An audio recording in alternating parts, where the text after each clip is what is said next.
Seguinte, nessa aula a gente vai continuar falando sobre o modelo de bidimensional, em que aqui a gente vai aumentar o tamanho da nossa rede de spins e, por fim, apresentar um relatório dos resultados. Em que, para aumentar o tamanho da rede de spins, a gente vai poder usar uma sintaxe análoga que a gente usou para obter os gráficos da magnetização pela temperatura.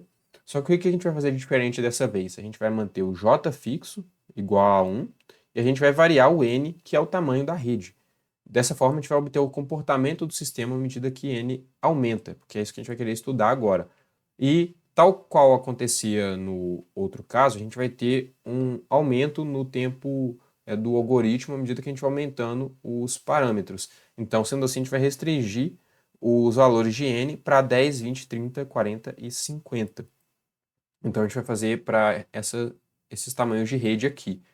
Em que para isso, está aqui o mesmo código que o anterior, né, que a gente tinha usado, em que, se vocês forem reparar, a única coisa diferente aqui, ó, aqui ao invés de ser uma função de j, é uma função de n. E n sendo o tamanho da rede, j aqui fixo. E também a gente tem aqui 100 mil passos. Então, a gente está colocando o n 10, 20, 30, 40 e 50, né? Então, de 10 a 50 com passo de 10. Colocando aqui o intervalo do gráfico de 0 a 10 no x e y de 0 a 1.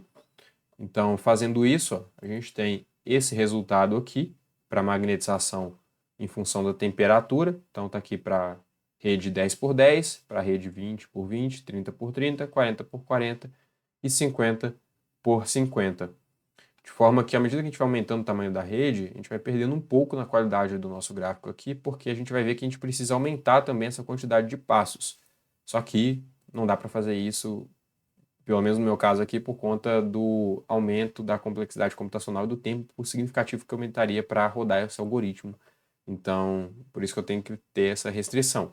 Mas, seguindo, a gente vai rodar o mesmo algoritmo anterior, só que dessa vez para diferentes tamanhos de rede e número de iterações, para a gente ver como que se dá essa relação de ser que a gente aumentar o número de o tamanho da rede e aumentar o número de iterações para a gente ver o que acontece.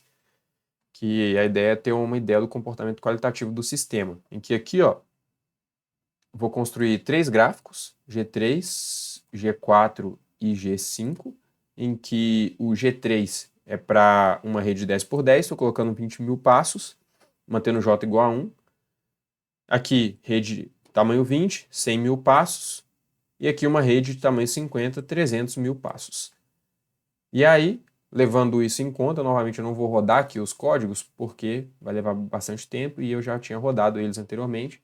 E o resultado, para o caso da rede de tamanho 10, é esse daqui. E para a rede de tamanho 20, o resultado é esse. Reparem uma coisa, ó, reparem na diminuição aqui da escala do eixo y. Aqui está a escala 0 até 0,5.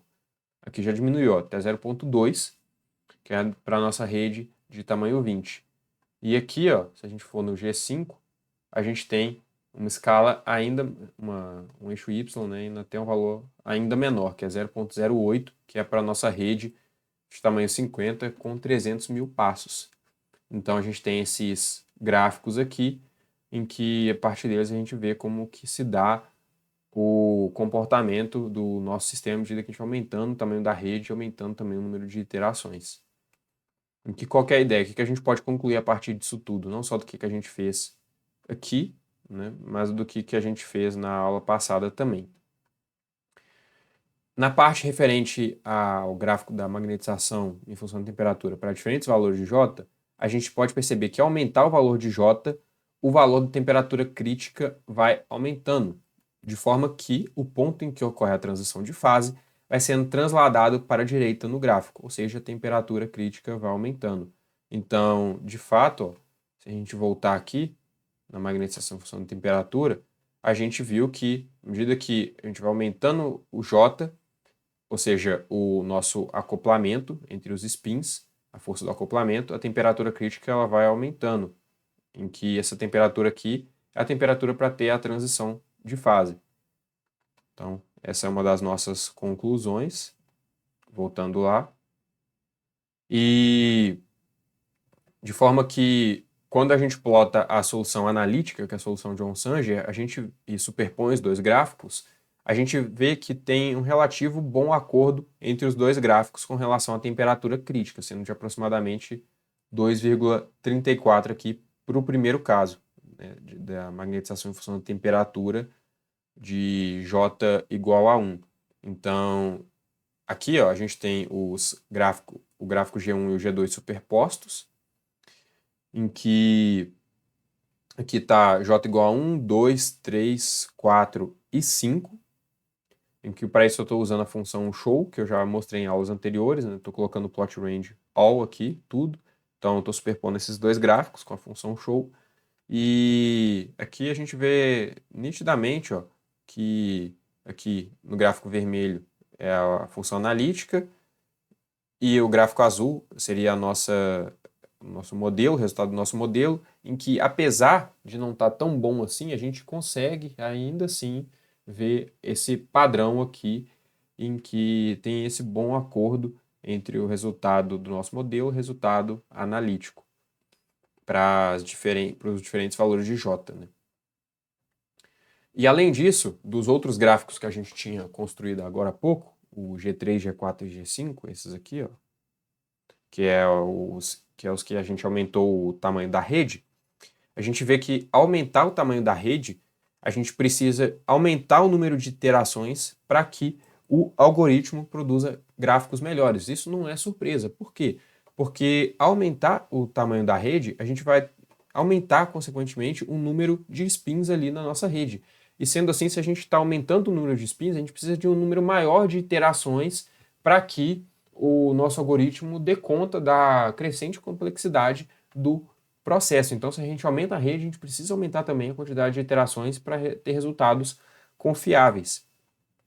Só que aqui a gente esbarra num problema que é o da complexidade computacional, em que se vocês fizerem o teste aí, vocês vão ver que vai demorar bastante tempo para os códigos rodarem.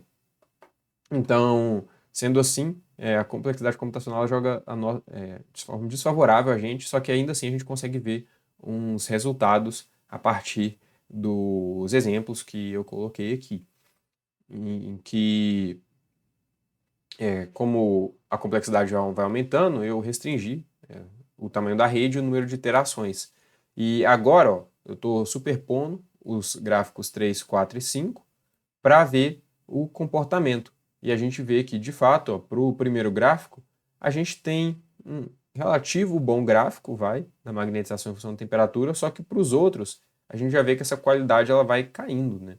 E essa escala aqui do gráfico, ela vai diminuindo também, consequentemente, à medida que a gente vai aumentando o tamanho da rede e o número de iterações, em que a ideia, né, na prática, seria o quê? Seria que, à medida que, apesar do que está sendo mostrado aqui, é que ao aumentar o tamanho da rede, aumentar o número de iterações, a gente vai ter gráficos cada vez melhores. Só que esse não é o caso aqui, de novo, por conta do que a gente usou de exemplo, que a gente teve que restringir o tamanho por conta da complexidade computacional. Então, ou seja, para uma rede de tamanho 50, 300 mil iterações, de repente não é o ideal. De repente seria o ideal a gente ter, sei lá, 1 milhão de iterações, algo desse sentido, em que, analogamente, para uma rede de tamanho 20, de repente 100 mil iterações não é o ideal. O ideal seria 300, 500, sei lá,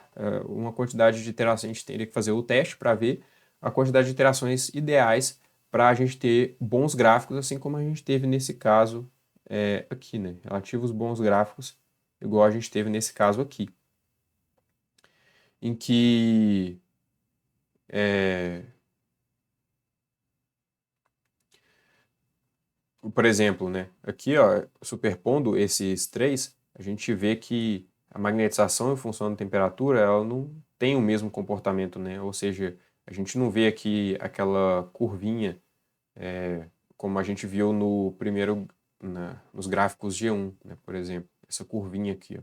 A gente não vê naqueles outros gráficos justamente por conta disso, porque quando a gente está aumentando o tamanho da rede, a gente precisa aumentar o número de iterações. Então, ou seja, à medida que n aumenta, a gente precisa aumentar o número de iterações e, além disso, a gente vê que o ponto de onde ocorre a transição de fase, ele continua aproximadamente o mesmo. Se vocês forem reparar, aqui é mais ou menos o ponto de transição de fase, independentemente do tamanho da rede e do número de iterações. Ou seja, o ponto da transição de fase ele vai continuar aproximadamente o mesmo nos nossos modelos aqui. Ou seja, a temperatura crítica ela não deve diferir muito da já calculada de 2,34 Kelvin. Em que, portanto, a partir daí, o que a gente pode concluir a partir disso? Que quando n, que é o tamanho da rede, atinge o limite termodinâmico, ou seja, na prática n tendendo ao infinito, que seria o limite termodinâmico, porque na prática, no limite termodinâmico, a gente vai considerar ali materiais macroscópicos, em que a gente vai fazer esse n assumir um valor muito grande, tendendo ao infinito, para obter um comportamento qualitativo do material macroscópico, que é isso que a gente faz. Então, fazendo isso, ó, quando n atinge esse limite termodinâmico, a temperatura crítica ela vai convergir para o seu valor analítico, que vai ser dado pela solução de Onsager, em que se a gente jogasse o n aqui para infinito, o que não é possível de fazer no computador, a gente teria o nosso resultado analítico. É isso que a gente pode, pelo menos, ver sendo esboçado nos gráficos que a gente construiu. Então, de forma geral, a gente tem essas 6 conclusões aqui, resumidamente. A temperatura crítica T, ela aumenta à medida que aumentamos a constante de acoplamento J, e isso daqui pode ser entendido da seguinte forma: à medida que a gente aumenta a força de acoplamento ali entre os spins, a gente vai precisar de uma temperatura cada vez maior para promover uma transição de fase. Então é basicamente isso que a gente vê, que a temperatura crítica vai aumentando à medida que a força do acoplamento ela é maior. E a magnetização ela vai a zero à medida que aumentamos a temperatura para um campo magnético nulo. A gente viu isso nos gráficos, né? Naquele primeiro gráfico lá, de J igual a 1, por exemplo, né? No caso do campo magnético nulo, a magnetização vai a zero, né? À medida que a gente aumenta a temperatura.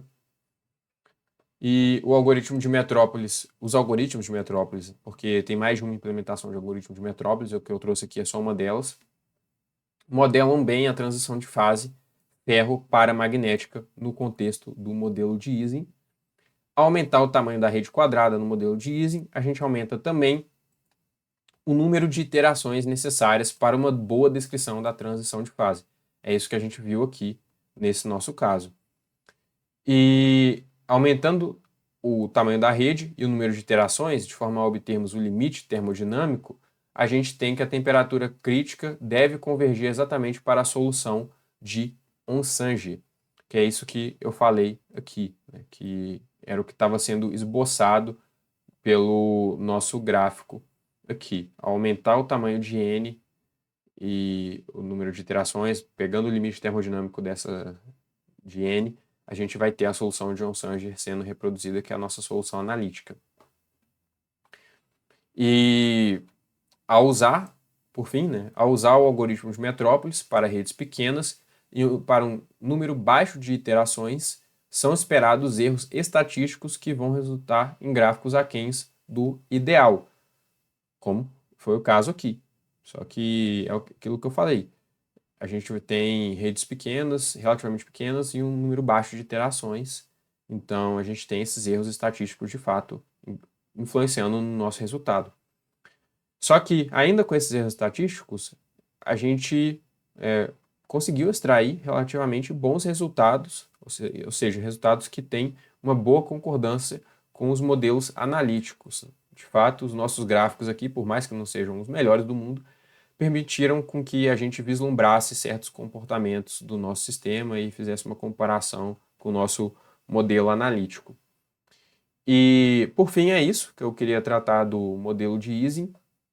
Eu não quis entrar em muitos detalhes a respeito de algumas coisas aqui do modelo. A ideia era prioritariamente mostrar a construção para vocês do código, era destacar esses pontos computacionais em que a gente precisa se atentar na hora de trabalhar com problemas de modelagem, que vão crescendo a complexidade computacional. Então, dito isso, qualquer dúvida, deixe nos comentários. Por hoje é só, vejo você na próxima aula.